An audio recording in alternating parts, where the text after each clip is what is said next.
You know you make me wanna shout, kick my heels up and shout, throw my hands up and shout, throw my head back and shout. Come on now, don't forget to say you will. Don't forget to say yeah, yeah, yeah.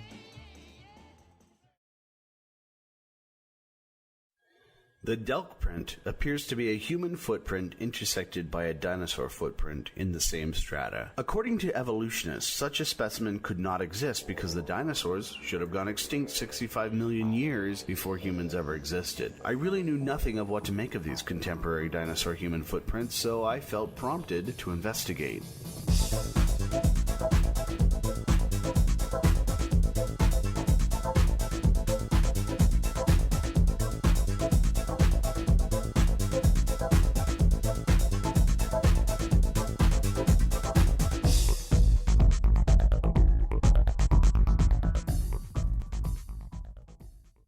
My scientific investigation begins with the circumstances of the discovery. According to Carl Baugh, the find's promoter, in July 2000, amateur archaeologist Alvis Delk, assisted by James Bishop, discovered a human footprint intruded by a dinosaur track while working in the Cretaceous limestone along the Paluxy River in Glen Rose, Texas. According to Delk, at first he thought it was only a dinosaur print, so he brought it home and let it sit in his collection. Around January of 2008, Delk was injured in a fall from a ladder, and in order to pay medical bills, decided in May of 2008 to sell some of his possessions. When he brushed off the track slab, he discovered the human print. He then sold the slab to Carl Baugh, founder of the Creation Evidence Museum. Baugh claims that the Delk specimen was then taken to a laboratory at the Glen Rose Medical Center where 800 x-rays were performed in a CT scan procedure. Technicians there verified compression and distribution features clearly seen in both prints, both human and dinosaur. According to Baugh, this removes any possibility that the prints were carved or altered. Why Baugh took the specimen to be scanned by a medical facility instead of the nearby University of Texas at Austin for a geological scan has not yet been addressed. The individuals involved leave something to be desired as far as reliability. Alvis Delk has made a modest living by forging realistic-looking arrowheads and selling them to tourists as authentic. This is a technique known as napping. James Bishop has had legal issues, but has attempted to distance himself from the Alvis Delk find. So for the sake of this video, and his desire to be unassociated, I'll just consider him an unknowing participant. Carl Baugh, on the other hand, has had a very long history of promoting numerous creationist frauds such as these.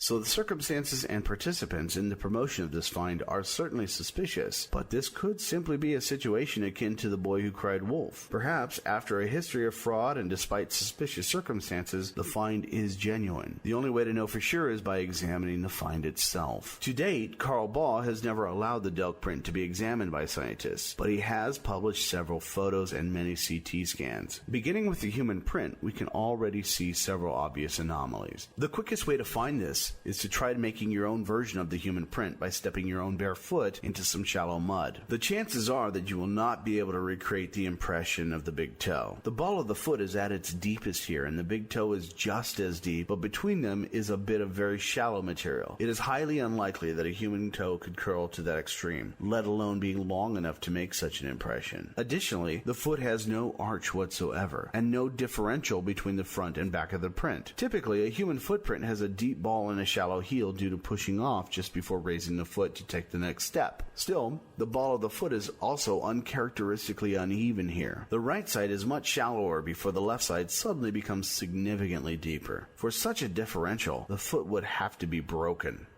The dinosaur print also has its own anomalies.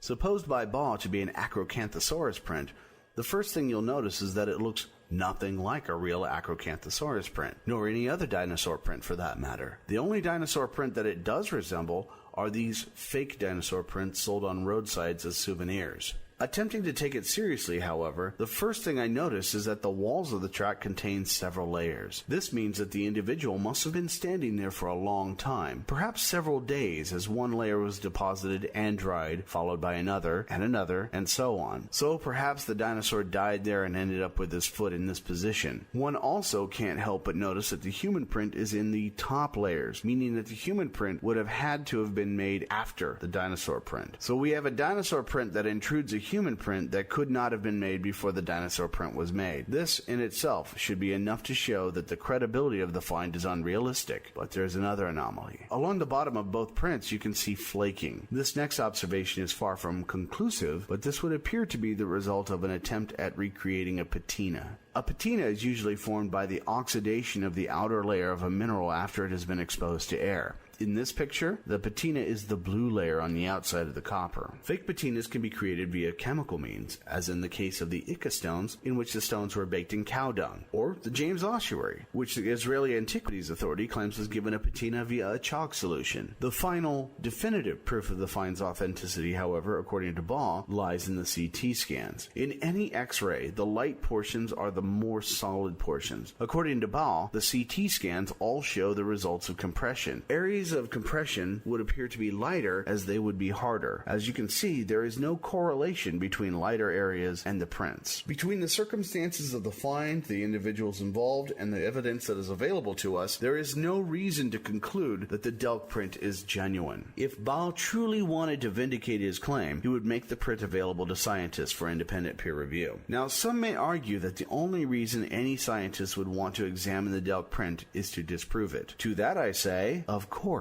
That's what peer review is. Every theory in science is subjected to rigorous peer review wherein it is repeatedly tested and challenged. Scientists from around the world do their best to show the errors in the initial scientists' work. If, after the best minds in the world have applied their scrutiny, the theory or finding still holds up, it begins to gain acceptance. Relativity, quantum mechanics, and evolution have all stood up to this scrutiny. That is why they are accepted by the vast majority of the scientific community. I was quite aware of peer review before the Delk print, but I had never realized how brutal the process is, nor how brutally the currently accepted theories have been tested. I had also never realized that creationists sought so eagerly and so often to circumvent peer review before asserting creationism upon science classes in our educational system. So this was just another example of how creationism taught me real science.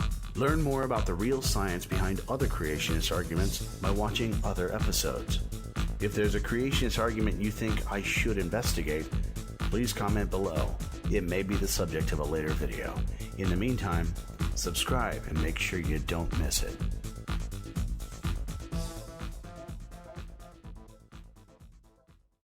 Well,